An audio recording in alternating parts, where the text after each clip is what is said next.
Assalamualaikum selamat datang kembali di Guru Gembul Channel. Sekarang kita ada di episode ke-163.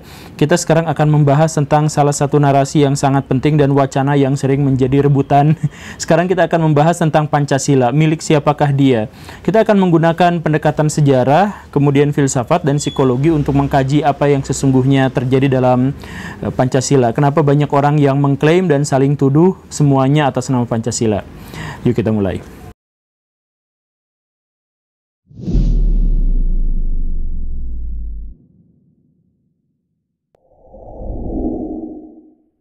Baraya Pancasila itu sakral, dan sama seperti hal yang sakral lain di seluruh dunia, dia tidak akan diamalkan oleh kalangan ekstremis. Tetapi kalangan ekstremis itu akan menggunakan hal-hal yang sakral untuk menyudutkan pihak lain. Biasanya adalah ekstremis lain di sisi yang lain. Maksud saya adalah begini, ini contoh yang paling sederhana, yang paling mudah kita lihat. Pancasila itu mengakomodasi baik kalangan agama maupun kalangan sekuler. Sebenarnya sih begitu. Nah, tetapi orang-orang ekstremis yang misalkan sekuler, yang menentang agama, itu akan menyudutkan kalangan beragama atas nama Pancasila. Mereka sebut kalangan beragama itu sebagai orang-orang khilafah, orang-orang radikal, orang-orang teroris, orang-orang anti Pancasila. Mereka adalah anti Pancasila. Sebaliknya, kalangan beragama akan berpikir bahwa orang-orang yang sekuler itu adalah orang-orang kiri, PKI, suka memberontak terhadap NKRI, dan lain-lain. Jadi, kedua kubu ini sebenarnya dua-duanya salah, dan dua-duanya tidak hafal Pancasila, tidak memahami Pancasila sama sekali. Tetapi mereka menggunakan Pancasila untuk menyudutkan kelompok lain, kelompok ekstremis lain di sisi yang lain. Soal khilafah misalkan, sampai detik ini atau bahkan sampai 10 tahun ke depan, tidak ada tanda-tanda kebangkitan khilafah. Hizbut Tahrir yang sedang memperjuangkannya habis-habisan, itu menjadi bahan olok-olokan di mana-mana. Bahkan di negara yang katanya paling islami sekalipun. Tetapi isunya jauh lebih besar daripada indikasi kebangkitannya. Karena itu dihembuskan oleh sekelompok ekstremis untuk menjatuhkan pihak yang lain. Begitupun dengan isu tentang PKI. Apakah itu isu beneran, nyata, terbukti bahwa ada kebangkitan PKI di Indonesia? Jikapun ada aktivis-aktivis yang pro-komunis atau orang-orang kiri, itu tentu saja ada. Tetapi apakah dia harus bangkit atas nama PKI? Saya sangat ragu. Dan memang sejatinya tidak akan ada. Di seluruh dunia yang namanya komunis itu sudah dikalahkan. Cina komunis, iya, bohong-bohongan doang untuk mempertahankan kekuasaan elit kelompok mereka saja. Aslinya mereka itu liberal luar biasa. Mana komunis yang lain? Rusia? Tidak ada komunisme yang berhasil di dunia ini. Baik khilafah versi Hizbut Tahrir maupun komunisme partai apapun itu namanya, itu utopis, tidak terjadi, tidak ada di dunia ini. Tetapi itu dihembuskan menjadi sedemikian kencangnya karena ada dua pihak yang sedang berseteru untuk memperebutkan hal yang sakral. Dalam hal ini adalah Pancasila. Semua kelompok yang menurut satu kubu ekstremis itu berbeda dengan mereka, maka mereka cap sebagai anti Pancasila. Baraya kalau kita mau jujur tentang Pancasila, Pancasila itu bukan ideologi tertutup sebagaimana yang digambarkan oleh kalangan-kalangan ekstremis itu. Bahkan ada yang menyatakan Pancasila sama sekali bukan ideologi. Dalam satu sudut pandang saya setuju Pancasila itu bukan ideologi, karena secara historis dia muncul justru untuk mengakomodasi ada begitu banyak ideologi yang ada di Indonesia. Ketika Indonesia baru mau merdeka, para pemimpin-pemimpin kita berpikir ideologi mana yang paling cocok untuk bisa mengakomodasi seluruh perbedaan yang ada di Indonesia. Indonesia itu segede Gaban, luas sekali wilayahnya, dan penduduknya banyak, beraneka ragam pula, sukunya beda-beda, bangsanya beda-beda, bahasanya beda-beda, agamanya beda-beda. Apa yang bisa digunakan untuk mempersatukan seluruhnya? Berpikir keraslah para pemimpin-pemimpin kita di masa lampau itu, sehingga menghasilkan sebuah asas yang kemudian kita kenal sebagai Pancasila. Jadi Pancasila itu sama sekali bukan gagasan tertutup, tetapi dia adalah ada untuk mengakomodasi semua ideologi yang ada. Ingat itu. Jadi misal begini, kalau mau dirunut satu-satu ya. Pancasila, sila pertama, ketuhanan yang Maha Esa, itu jelas-jelas terkait dengan agama. Kemudian kemanusiaan yang adil dan beradab, humanisme. Kalau mau jujur adu filsafat-filsafatan, humanisme dengan teologi itu bentrok, ribut sebenarnya. Kemudian yang ketiga adalah nasionalisme. Yang keempat itu demokrasi. Demokrasi, tapi itu kan pasalnya paling panjang ya, silanya paling panjang. Itu karena demokrasi yang harus ditekankan dengan gagasan moral lokal kita, yaitu kemufakatan. Bukan sebanyak mungkin orang, tetapi sebijak mungkin orang. Kemudian yang terakhir itu keadilan sosial bagi seluruh rakyat Indonesia, itu adalah ide dari sosialisme. Nah, jadi Pancasila itu harus kita pahami sebagai gagasan yang mengakomodasi semua kepentingan-kepentingan ideologi di masa lampau. Coba kita lihat, siapakah yang mencetuskan Pancasila? Panitia 9. Siapakah Panitia 9? Sekelompok orang yang paling elitnya, yang paling hebatnya, yang dianggap paling kompeten di antara sekian banyak orang-orang PPKI. Di antaranya memang ada Soekarno, tapi ada juga Hatta dan lain-lain. Totalnya ada 9 orang, 4 di antara 9 orang itu adalah kalangan pan-islami. Nah, itulah sebabnya menjadi alasan yang sederhana kenapa Pancasila itu sila pertamanya adalah ketuhanan yang Maha Esa. Tetapi sama seperti yang saya sampaikan tadi, itu tidak benar-benar dicetuskan oleh orang-orang Islami. Misal begini, Soekarno itu adalah seorang nasionalis, tetapi ideologinya agak ke kiri. Hatta itu adalah seorang religius nasionalis, tetapi ekonominya agak ke kiri. Kemudian Natsir, Agus Salim, Kiai Haji Mas Mansur, dan sebagainya, itu pan-islami. Kemudian ada juga yang sangat lokal, bahkan ada yang Freemason. Itu kan Dr. Rajiman itu Freemason, orang Freemason. Dan itu satu di antara sekian banyak orang yang merumuskan dasar-dasar negara. Bahkan orang-orang PKI pun di sana banyak. Jadi saya tidak mau menekankan Pancasila itu golongan mana. Yang saya pahami bahwa Pancasila itu adalah sebuah asas yang ingin mempersatukan seluruh perbedaan di Indonesia dalam satu paham yang sama. Jadi Pancasila itu adalah paham tentang toleransi, keterbukaan, dan kebinekaan. Nah, karena itulah maka tidak layak kalau seandainya Pancasila itu dijadikan alat untuk menuduh pihak lain hanya gara-gara pihak lain itu cenderung pada salah satu sila. Misal begini, kan sekarang ada yang lagi ribut-ribut, salah satu politisi Indonesia yang senior, cukup senior, Ibu Puan Maharani, itu menyampaikan sebuah statement yang kemudian banyak dikira sebagai tuduhan bahwa orang-orang Sumatera Barat itu kurang Pancasilais. Anggaplah tuduhan itu benar. Maka sebenarnya begini, seorang orang Sumatera Barat itu bukan tidak Pancasilais. Ketika dia religius, dia menonjolkan sisi sila pertamanya, kemudian yang lain kurang. Gak apa-apa, gak ada masalah. Emang begitulah Pancasila diterima tuh begitu. Jadi setiap daerah punya satu yang menonjol di antara sila-sila itu, dan gak masalah. Jangan jadikan itu sebagai perpecahan. Jadikan itu sebagai bagian dari keragaman. Toh yang paling penting dari sebuah ideologi itu, kalaupun itu mau disebut sebagai ideologi, adalah penerapannya dalam kehidupan, bukan klaimnya. Kalau memang mau maju-majuan soal klaim, itu Pancasila itu sudah banyak disakiti sejak awal dia dicetuskan.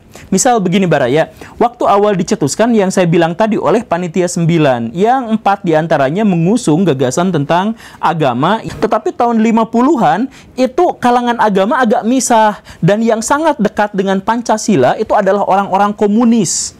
Jadi dari tahun 1950-an sampai 1960-an, apalagi semakin akhir semakin dekat ke komunis, itu orang-orang yang membela habis-habisan Pancasila itu adalah orang-orang komunis. Baraya ingat, Garuda Pancasila, akulah pendukungmu.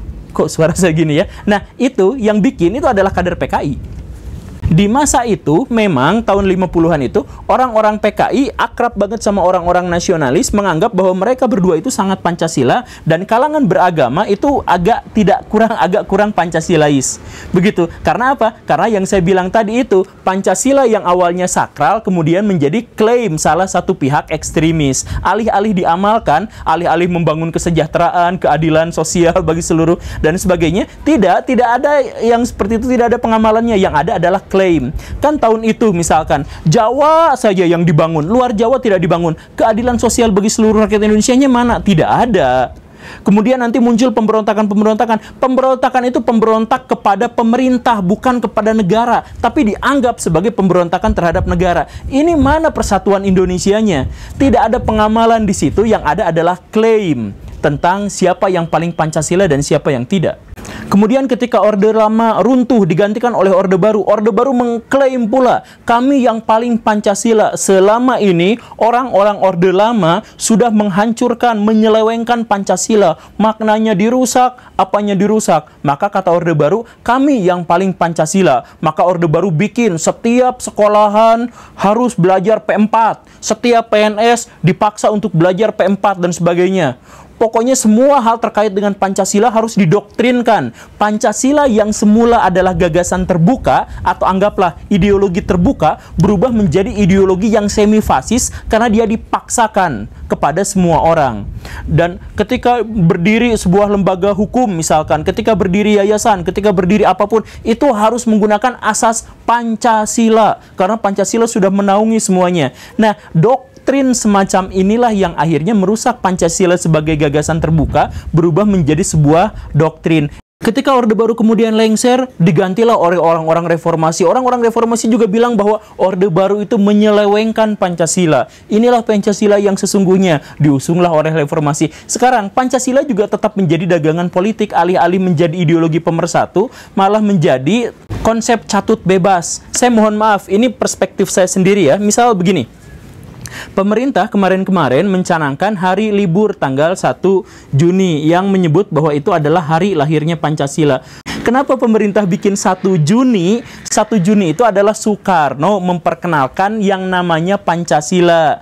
Kemudian dia mengusulkan 5 sila yang dimaksud itu. Tetapi beliau tidak yakin karena itu dadakan, jadi beliau juga ngomong ini atau ini atau ini. Itu kemudian digodok lagi berminggu-minggu kemudian akhirnya muncullah yang namanya Pancasila lengkap dengan gagasan atau isi-isi yang sebagian besar sama seperti yang kita pahami sekarang, tanggal 22 Juni. Lalu kenapa pemerintah yang sekarang mengubah hari lahirnya Pancasila dari 22 Juni berubah menjadi 1 Juni? Karena pengen mengaitkannya dengan Soekarno. Kenapa harus mengaitkannya dengan Soekarno? Karena pemerintahan yang sekarang itu adalah dinastinya Soekarno. Ini mah pikiran saya sendiri, bisa salah, bisa benar ya. Jadi kalau interpretasi saya salah, bantah dengan interpretasi lagi ya. Dan jangan khawatir, bukan hanya soal 1 atau 22 Juni. Banyak peristiwa-peristiwa dalam sejarah di Indonesia yang sedikit diselewengkan atau sedikit dirubah maknanya agar sesuai dengan kepentingan politik tertentu. Itu sudah biasa dari ini. Orang-orang sejarawan tahulah. Kemudian kemarin-kemarin juga bikin BPIP gitu ya, HIP dan lain-lain. Kenapa sih nama Pancasila itu harus ditekankan, zaman sekarang itu harus ditekankan? Saya sih pikirnya ada beberapa alasan ya, ada beberapa kemungkinan maksud saya. Kemungkinan yang pertama itu adalah gara-gara efek gembul. Efek gembul itu adalah maksudnya seseorang itu atau satu pihak tertentu itu pasti akan menekankan tentang identitas yang tidak dimilikinya. Misal begini, ada Korea Utara dan Korea Selatan, mana yang lebih demokratis? Seluruh dunia akan bilang yang lebih demokratis itu adalah Korea Selatan. Tapi namanya hanya Republik Korea saja. Korea Selatan itu namanya singkat gitu. Tapi kalau Korea Utara namanya adalah Republik Rakyat Demokratik Korea. Demokratik rakyat pula. Kenapa harus ada double kayak gitu? Karena Korea Utara tidak memiliki itu. Maka dia harus menegaskan identitasnya. Atau contoh yang lain, yang lebih singkat aja lah. Kenapa ada orang yang sedikit-sedikit bersumpah? Sing demi Allah kamu oh saya demi Allah nak itu tadek sumpah. Kenapa takdir Juli gitu ya. Nah, kenapa banyak orang yang bersumpah? Karena dia pembohong. Orang yang pembohong itu sedikit-sedikit akan bersumpah. Kenapa? Inilah yang dimaksud dengan efek gembul. Seseorang akan menegaskan identitas yang tidak pernah dimilikinya. Termasuk juga dalam konteks ini, mungkin ya, ini kemungkinan saya, ini tafsiran saya. Pancasila sekarang banyak didengung-dengungkan oleh satu kelompok tertentu, itu karena mereka memang tidak Pancasila, tidak Pancasilais. Misal begini, saya mohon maaf ya, kita sebut nama saja. Mbak Puan Maharani kemana-mana itu selalu mendengung-dengungkan Pancasila. Ketemu sama ibu-ibu guru, dites Pancasila hafal nggak, apa gitu ya. Kemudian terlibat dalam HIP, kemudian terlibat dalam BPIP dan sebagainya. Padahal track recordnya adalah beliau pernah ketahuan tidak hafal Pancasila. Dites sama TV 7 pada waktu itu ya, atau Trans 7 tahun 2010. Dites, bisa nggak Pancasila? Ternyata nggak bisa.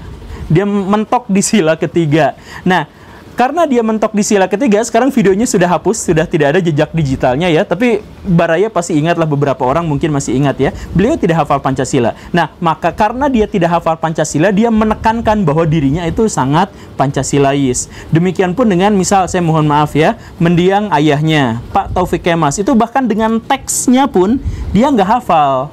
Susah, ya mungkin ada yang menyatakan itu disleksia, ya mungkin saja ya. Tetapi secara faktanya, beliau memang kesulitan untuk mengeja Pancasila. Demikian pun dengan istrinya Ibu Megawati. Sekarang banyak atau ada orang yang menuduh beliau tidak hafal Pancasila. Benar atau salahnya tuduhan itu silahkan saja. Baraya masih ingat atau tidak, Baraya mau logika atau tidak, terserah. Itu bukan ini, maksud saya adalah mungkin ini efek gembulnya adalah karena tidak terikat dengan makna-makna Pancasila, maka mereka mencoba menekankan identitas itu dalam dirinya. Ya, kurang lebih begitulah. Tapi itu baru interpretasi pertama. Interpretasi yang kedua atau kemungkinan yang kedua adalah kenapa sekarang pemerintah banyak yang melabeli ini harus Pancasila, itu harus Pancasila dan sebagainya. Karena memang Pancasila sekarang sedang diperebutkan oleh kalangan ekstrim. Dan mungkin satu sisi kalangan ekstrim itu benar-benar sedang bangkit dan ngajak ribut sama sisi ekstrim lainnya.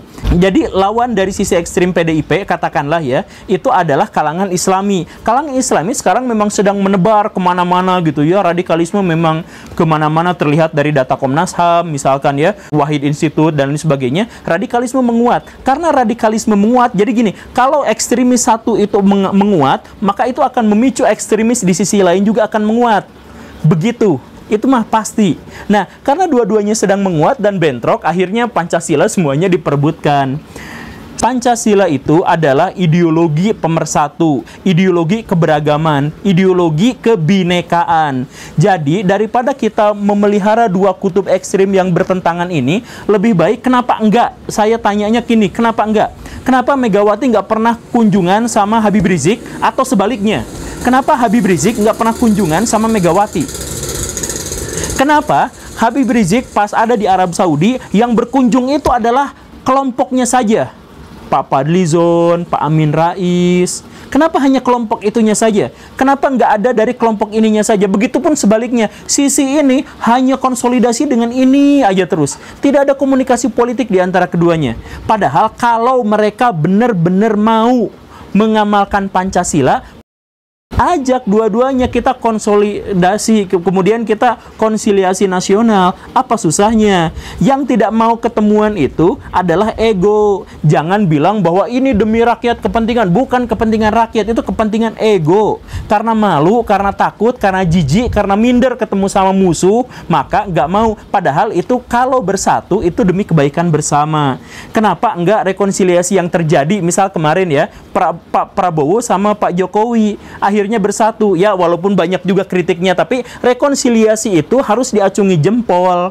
Artinya mereka bersatu demi rakyat. Masih ada yang ingin berpecah, coba mereka semua itu perlakukan sama seperti Prabowo dan Jokowi, disatuin. Kalau memang benar-benar mau mengamalkan Pancasila, yang seharusnya dilakukan adalah mempersatukan kelompok-kelompok yang ribut, bukan menegaskan kebenaran dari salah satu kelompok yang ribut itu. Gitu ya. Oke, Baraya, terima kasih, itu saja. Saya anggap ini sebagai wacana aja ya, angin lalu. Orang ini aja anginnya gede banget. Terima kasih karena sudah menyimak. Simak video saya yang lain. Saya Guru Gembul. Assalamualaikum warahmatullahi wabarakatuh.